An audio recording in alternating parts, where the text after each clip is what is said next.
of what sequence will you do? It's a sequence of our mind every time when we choose to do something. When we choose to look at something, when we choose to follow the road less traveled, it tells us something. And it's like, it's hard to describe, it's hard to really know, but when you get down to it, it's the bigger understanding of life.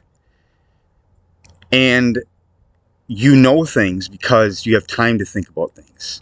You have time to understand the awareness of life, the simplicity of the nothingness.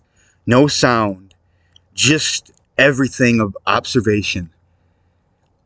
And even sound is an observation.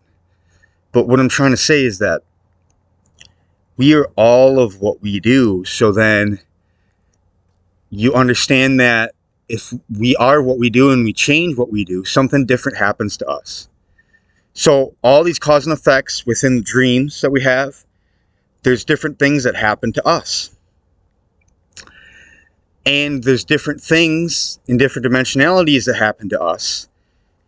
Now, we're remembering that in this realm as well, to remember certain things that happen to us, as well as because we were creating what happened to us. We are part 50% the creation and 50% outside of yourself. Is anything that happens to you, you're still part of the 50% responding to create that situation out of each interaction with each bird or anything you come in contact with. So it's a 50% interaction, and you have that way or sway upon your 50% to be either a higher piece of technology or a higher piece of intelligence, or higher piece of like the birds. You're talking to the birds, in a telepathy way, but you don't really understand exactly what they're trying to say. Like how we know our English language, they know their bird language.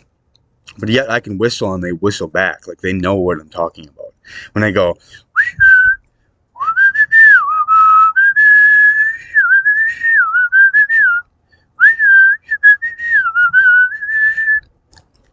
it wasn't loud enough. I don't have enough saliva in my throat, I don't think, to whistle that good right now. So get back to what I was saying, is that this is life, and this is what we do. So everything that happens to us in the correlation of the pattern is based off of our percentile of what happens to us and of what we do about the situation to cause that effect in whatever effect that we do for our benefit of the situation. So life is not always dragging us down, but then it's lifting us up and being the higher equation of the piece of the puzzle, which sets us all free, because the truth will set you free. Meaning that, like, the truth of life, just the basics of life. I mean, the basics of the soul, how it has emotion, how it can cry, how it can do all these things. So now we know when you're in ghost form, ethereal ghost that can fly around and do all this stuff, it can do anything with all its superpowers of mind and everything, because it can be aware of the trees and how they feel and everything on a real deep level, because I went out of my body before and I seen how the tree felt when I cut that piece of boughs off of it, that little tree. And I never since then I cut another piece of boughs off a tree or harmed a tree, because it's a living being. It's just like harming another ant or harming another, fly. It's another living being, and I wouldn't do that. And there's a tremendous thing to it. And there's karma to it. So people that kill flies have a pretty bad karma, because you're killing a whole bunch of things, actually. You're a murderer to the flies, But we don't think of that as a cosmic level of things or a judgment for things. We just think of our own species as a judgment to that. And that's all that there is. But there's more things to the mind in everything that takes place. So all I'm telling you is my intelligence, that we can get to the Hobbit Home Society and do this with our two hands, and it is a real function of itself, and I know this is possible. The only thing to save this world, because World War III will eventually change, but guess what? We have to have some people World War III will eventually change the world, but we're going to have to break down to do things a different way. But how are we going to do it a different way? People. So after everything's like gone, you can still manufacture your computer and go on YouTube, right? And then you'd be able to find my podcast, This Changed the World, knowing how to do that after you're like the first 100 in the Hobbit Home Society.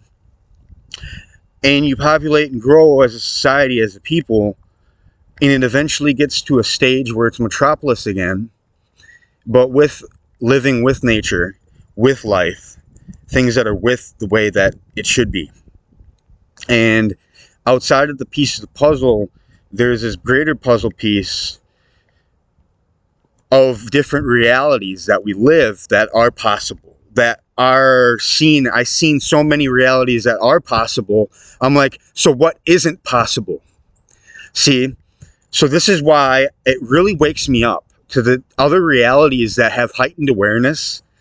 My awareness can be just as heightened if I follow the pathways of these higher realities instead of the lower ones. And if I'm in the lower ones, I'm doing work there to raise it up consciously or stuff like this, because there's just categories of mind, states of mind, which create all the sort of category and living space that we all are. And it's like all in the soul to be corresponded with the ways that we feel. And it has to be on a certain level of expression to actually express the soul. Otherwise, you're being suppressed on this planet. And it's not authentic or natural. And things are fake. And they want you to be fake. And it's just like, you got to be real. This is a real situation. In World War III, it'll make everybody be real again. But what I'm trying to say is because it'll snap us out of the conclusion or the category of the reality. Hey, buddy. What's up? Just 1 second. Neil worships the divine goddess, and I hope you're doing all right, everybody. All right, bye.